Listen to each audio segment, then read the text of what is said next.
Don't be afraid.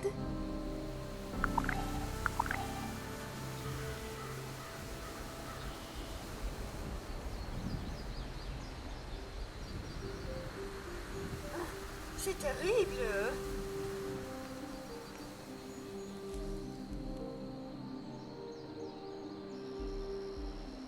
I must be on the lookout for more food and drink for snack time.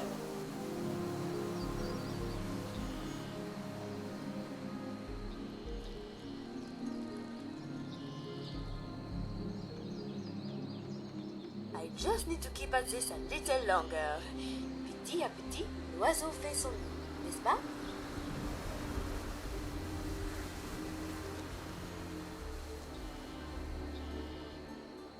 Hello? Where are you? Don't be afraid.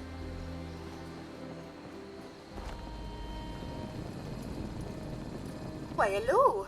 I was instructed to carry out storytime protocols, but you are the first sign of life I've seen in quite some time. If you would be so kind as to let me tell you a story, it would bring me no greater pleasure. You will stay and listen, no? All right, here we go.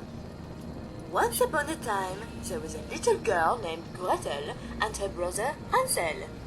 One day, the two children decided to go for a walk in the forest.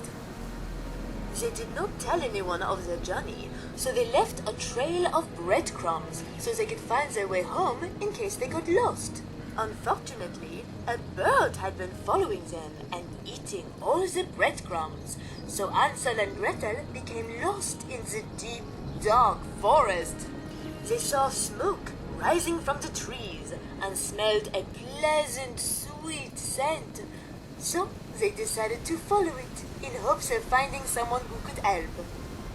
Hansel and Gretel followed it until they came across a house made of gingerbread and candy. The children were tired and hungry, so they began to eat pieces of the house. A wicked old witch came out of the house and caught the two naughty children. She threw Hansel in a cage and made Gretel do chores for her, because she did not have a General Atomics International robot to do them for her. Each day, the witch fed Hansel to try and fatten him up. She made him stick his finger out of the cage so she could feel how fat he was becoming.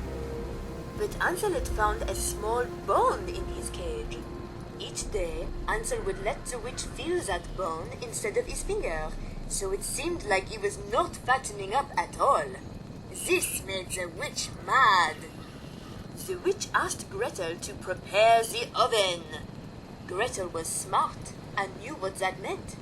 So she played dumb and told the witch she didn't know how. The witch was ravenous and she became angry. Fine, I'll do it myself, she said.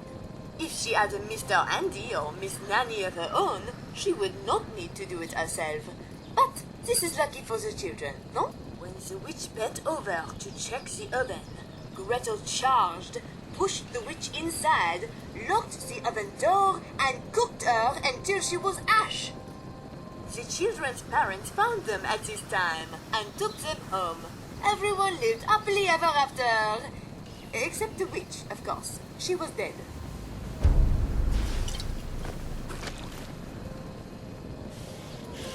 Yes, dearie? Yes, dearie?